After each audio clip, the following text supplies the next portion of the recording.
बिहार में चुनाव आने वाला है और ये समझना बहुत ही ज़रूरी है कि बिहार की मुख्य मुद्दा क्या है। भारतीय समाज में मुख्य रूप से बिहार में बढ़ती हुई जातिवाद, बिहार या देश में जो जातीय उन्माद, धार्मिक उन्माद जो हो रहे हैं, जो देश में एक नया माहौल बनते जा रहा है। भारत का समाज इतना बिगड़ता जा रहा है कि इंसान इंसान से नफरत करता जा रहा है। इसलिए खासकर बिहार के वोटरों को इस बात को समझना बहुत ही जरूरी है कि आखिर कौन सा वह मुद्दा है, इस पर हमें नेताओं को वोट करना है, पार्टियों को वोट करना है।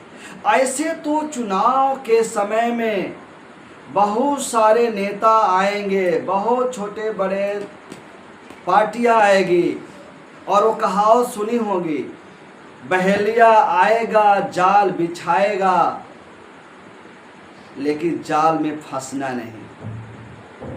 अर्थात बिहार का चुनाव एक ऐतिहासिक चुनाव होने जा रहा है जो देश का दिशा और दशा तय करेगा। पहले था खास तौर में यूपी और बिहार में कि जातिवाद पर चुनाव होता था। अक्सर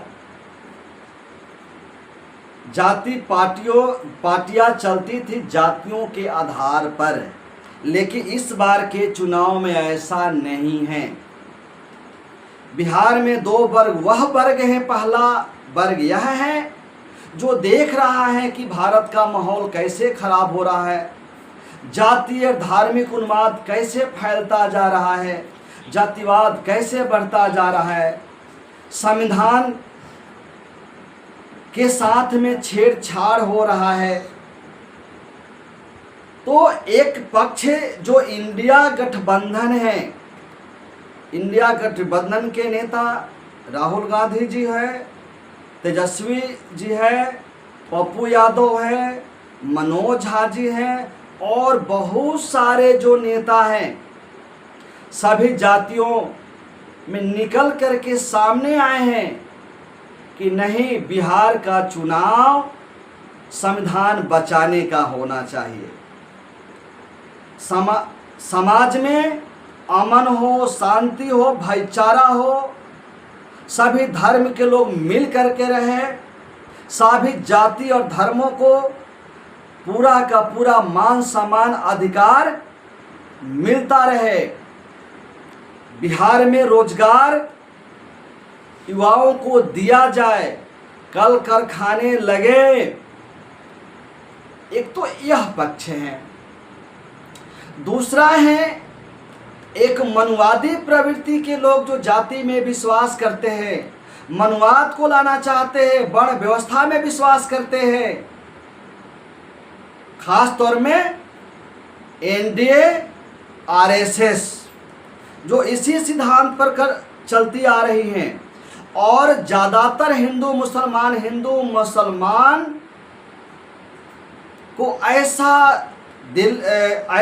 बिहार और देश में माहौल खड़ा किया जा रहा है जो आपके सब कुछ सामने है। इंडिया गठबंधन के लोग संविधान बचाने की बात करते हैं और एनडीए के लोग चाहे जिस जाति के लोग हो, दलित नेता हो एनडीए में, ओबीसी के नेता हो या सवर्ण नेता हो, उनकी मुंह बंद रहता है। वो जातिवाद के खिलाफ आवाज नहीं उठाते। आज तक पूरे इतिहास में जातिवाद के खिलाफ आंदोलन नहीं किया गया। एनडीए के तरफ से, आरएसएस के तरफ से आजाद भारत में या पहले भी एक भी ऐसा आंदोलन नहीं किया गया पूरे देश में कि भारत से जातिवाद को समाप्त होना चाहिए। पैदा होने का रास्ता एक है, मरने का रास्ता एक है, इंसान में कोई फर्क नहीं। ऐसे हिंदू एक हो जाएगा। नारा आए थे निकल करके, बटेगा तो कटेगा। देखा क्या हुआ? देश में कैसा माहौल बनता जा रहा है भाई। कैसे एक करोगे?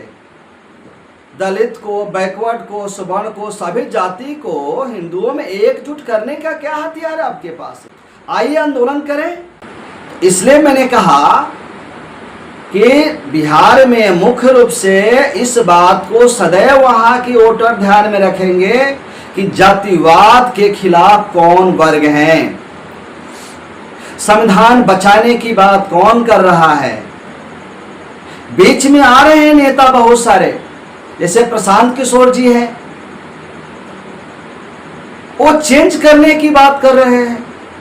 पलायन हो रहा है, रोजगार नहीं है, मुद्दा में तो दम है भाई। इतनी अच्छी और खूबसूरत बातों केजरीवाल जी ने भी दिल्ली में कहा था, और लगा था दिल्ली वालों को कि लगता है कि दूसरी आजादी है।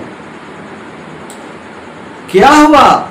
अरे चुनाव जीतने के पहले नेता बड़े ही सुंदर सुंदर शब्दों में मोहित करता है, जाल फैलाता है, लेकिन जीतने के बाद क्या गारंटी है कि अपने मुद्दों पर खरा उतरेंगे? क्या हुआ? केजरीवाल जी का पूरे टीम को जेल में जाना पड़ा। तस्वीर पूरे देश के सामने है। ठीक प्रशांत किशोर जी जा रहे हैं, झुग्गी झोपड़ी में जा रहे हैं, गरीबों के बीच में जा रहे हैं, मजदूरों के बीच में जा रहे हैं, उन औरतों को इकट्ठा कर रहे हैं, उस युवाओं को इकट्ठा कर रहे हैं कि इस तरह का परिवर्तन हम बिहार में लाने वाले हैं।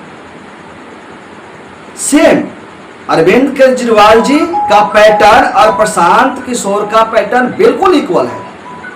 एक तो घटना बता दें, प्रशांत किशोर जी अपने जीवन में कोई सामाजिक काम किया हो, पता लगा ले, जहां के रहने वाले हैं। मुझे उतना उनके बारे में नहीं पता है, मैं तो केवल उनको विषय को लेकर के मैं सामने आया हूं। बिहार के चुनाव में जो युवाओं को जो समय बर्बाद किया जा रहा है, तो में सभाओं में, उसके बदले में उनको क्या मिलने वाला है? वो फैक्ट्री के मालिक बनने वाले हैं। क्या होने वाला है? एक काम बता दे प्रशांत किशोर जी अपने जीवन में जो सामाजिक गतिविधियों में सामने आया हो। देश में आर्थिक आजादी से व्यवस्था परिवर्तन की आजादी बहुत बड़ी है। देश में जातिवाद मिटे, आज तक बोला हो तो बता दे। संविधान खतरे में, संविधान के साथ में भेदभाव हो रहा है, वर्ण व्यवस्था लागू करने की पूरी प्लानिंग हो रही है, एक शब्द बोला हो तो बता दो। इसलिए बात मैंने कहा कि गांव गांव, नगर नगर, हर गांव में बुद्धिजीवी वर्ग है। वोट को बंटने मत देना। तस्वीर सामने है, पूरा बिहार का चुनाव दो वर्गों में होने वाला है। एक संविधान का रक्षक, सभी जाति धर्मों को मान समान अधिकार का रक्षक, और एक जो टीम वह है जो देश में जाति और धार्मिक उन्माद फैला रही है, जो आपके सामने है। रही सवाल कुछ और दलित, बैकवर्ड या ओवैसी जी, ये भी चुनाव लड़ने वाले हैं, लड़ते ही लड़ते हैं। देश का बड़ा नेता है बहन मायावती जी, ये भी चुनाव लड़ेंगी। चंद्रशेखर आजाद ये भी है, रावण, ये भी चुनाव लड़ने वाले हैं। अरे भाई, आपको ना इंडिया गठबंधन पसंद है और नहीं आपको एनडीए पसंद है। आपकी विचारधारा, आपकी मैनिफेस्टो है क्या? आप भी वही बात कहते हैं, ओवैसी जी भी वही बात कहते हैं, बहन जी भी बीच बीच में वही प्रेस कॉन्फ्रेंस करके बोलती है कि देश में उन्माद फैल रहा है, जातिवाद फैल रहा है, आतंकित माहौल बना हुआ है, देश में इंसान से नफरत करता जा रहा है, बढ़ता जा रहा है। अरे भाई, तो किसी टीम में शामिल तो हो जाओ, आह्वान तो करो अपने मुद्दे के हिसाब से। ये हमारे शर्त है कि केवल दलितों के वोट की राजनीति करेंगे। यहां देश खतरे में है, देश का संविधान खतरे में है, और आप अपनी अपनी अलग अलग डफले, अपनी अपनी राख रोक पाएंगे? जो दलित नेता हैं वो कांग्रेस में है, आरजेडी में है और बीजेपी में है, रोक पाएंगे? कितने वर्षों तक रोक पाएंगे आप? संभव नहीं है। क्यों गुमराह कर रहे हैं दलित वोटरों को बिहार या देश में? कहीं तो खरा उतरिए। इसलिए मैं कह रहा हूं, बहन मायावती जी या चंद्रशेखर रावण या ओवैसी, कहीं ना कहीं इनको शामिल होना पड़ेगा। क्योंकि यहाँ बिहार की चुनाव दो वर्गों में होने वाला है, साफ साफ कई बार मैंने रिपीट किया। और बिहार एक उदाहरण बनेगा। पहली बार बिहार की जनता मन बनाई है कि जाति और धर्म से उठ करके हम संविधान की रक्षा करने की बात करेंगे। इसलिए अब की बार चुनाव ऐतिहासिक है और बिहार का चुनाव देश का उदाहरण बनेगा कि अगर हम चुनाव में वोट करेंगे किसी पार्टी या किसी नेता को, तो पहला उसका होगा कि देश में अमन शांति हो, माहौल बेहतर हो, सभी जाति के धर्मों के लोगों को मान सम्मान अधिकार मिले संविधान के हिसाब से। संविधान सर्वोपरि है, इस बात को मानना पड़ेगा सबको कि जाति और धर्म से बड़ा संविधान है। ये देश संविधान से चल रहा है। कई धर्मों के लोग हैं इस देश में रहते हैं, सबको मान सम्मान अधिकार मिलना चाहिए। ये मुख्य रूप से बात ये मुझे बिहार के चुनाव में कहनी है। धन्यवाद।